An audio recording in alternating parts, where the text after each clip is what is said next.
Hoje, aqui na ENG Plus, no projeto Eleições, vamos conversar com o candidato a deputado federal pelo Partido Novo, Luiz Baldin. Luiz, qual é a tua principal bandeira, contando 7 minutos a partir de agora, como candidato a deputado federal?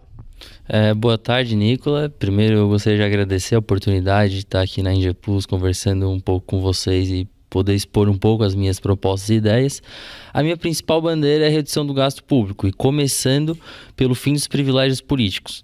Eu acho que o gasto público hoje no Brasil é muito grande, isso acaba acarretando um déficit público e a gente tem que começar pela casta de cima, pelos políticos. Os políticos, eles têm que dar o exemplo de como a gente deve conduzir a economia para o lado positivo, acabando com o déficit público, então reduzindo o gasto público. E, primeiramente, pelos fins dos privilégios políticos. Não tem como hoje, por exemplo, só a Câmara de Deputados Federais gasta por ano mais de R$1 bilhão. Então, é um gasto que é muito alto, precisa ser combatido e essa vai ser a minha principal bandeira. Por isso, eu fiz um termo de compromisso de mandatário com o Novo, que caso seja eleito, eu vou reduzir em pelo menos 50% das minhas verbas de gabinete, 50% dos meus gastos com meus assessores, não vou utilizar o auxílio moradia, nem o carro oficial. Dentre os deputados federais, a gente sabe que uma parte do orçamento é destinada a emendas parlamentares. Os deputados federais têm direito a destinar alguns desses recursos. Você iria utilizar dessa possibilidade de fazer emendas parlamentares também? E qual seria a sua linha de atuação? Eu, a respeito das emendas parlamentares, antes disso, eu acho que eu brigaria pelo um pacto federativo mais justo. Eu entendo que a gente não deve querer migalhas do governo federal. A gente produz bastante aqui no Sul, a gente tem que brigar por esses tributos, essa produção que nós enviamos para a União, deva ficar aqui em Criciúma, na região. Então essa vai ser algo que eu vou apoiar fortemente lá no Congresso. Caso, sendo mais prático, não conseguir já de uma hora para outra conseguir fazer esse pacto federativo ser realizado, a gente vai ter que trabalhar com as emendas parlamentares. Hoje o Sul tem três deputados federais, Jorge Bueira, Giovânia de Sá e Ronaldo Benedetti. Jorge Bueira e Giovânia de Sá votaram a favor da reforma trabalhista e o Ronaldo votaram contra a reforma trabalhista e o Ronaldo Benedetti votou a favor. Se você já fosse deputado federal nesse mandato, qual seria a sua posição em relação à reforma trabalhista? Eu votaria a favor da reforma trabalhista. Acho que a gente precisa de mais uma reforma trabalhista, inclusive.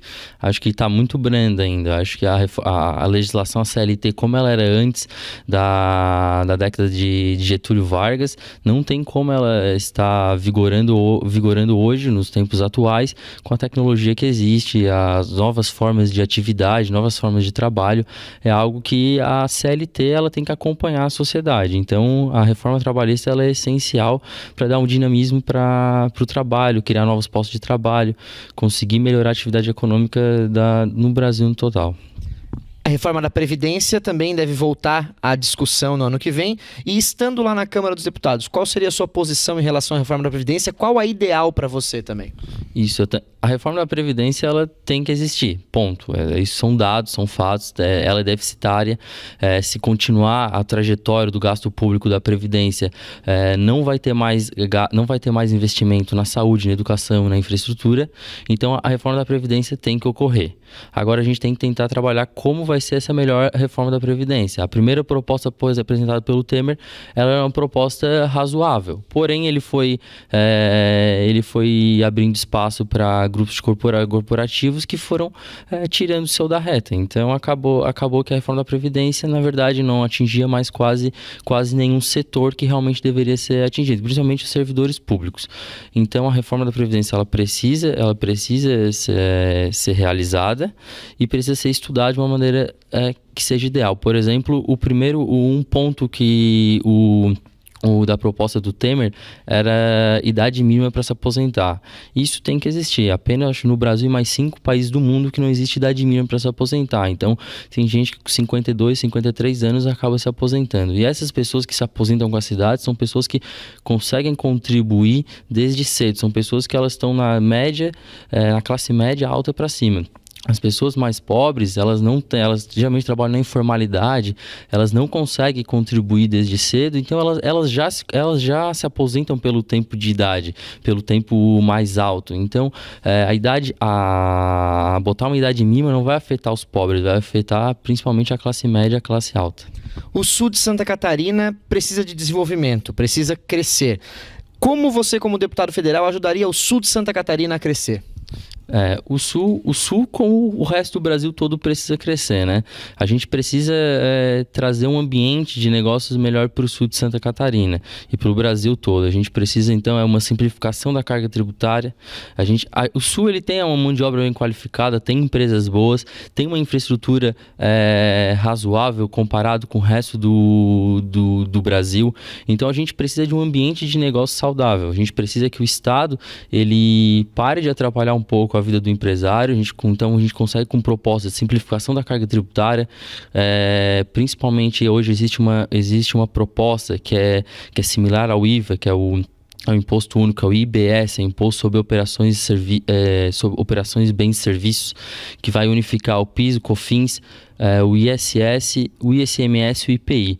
Então, essa é uma proposta que existe já tramitando, que eu vou apoiar, que eu acho que hoje é o que daria um motor para a economia conseguir funcionar no Brasil. E o Sul, como falei, tem uma infraestrutura já razoável, tem uma mão de obra qualificada, vai despontar na frente das outras regiões do país.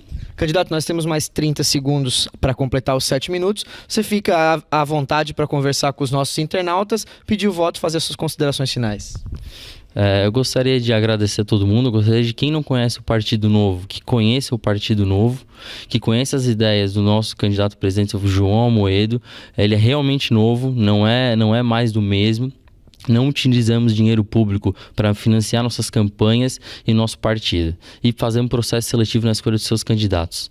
Então, por isso, vote no Novo, que é a forma de nós conseguirmos fazer a renovação política que precisamos. Obrigado, candidato. Sucesso. Obrigado, Nicola.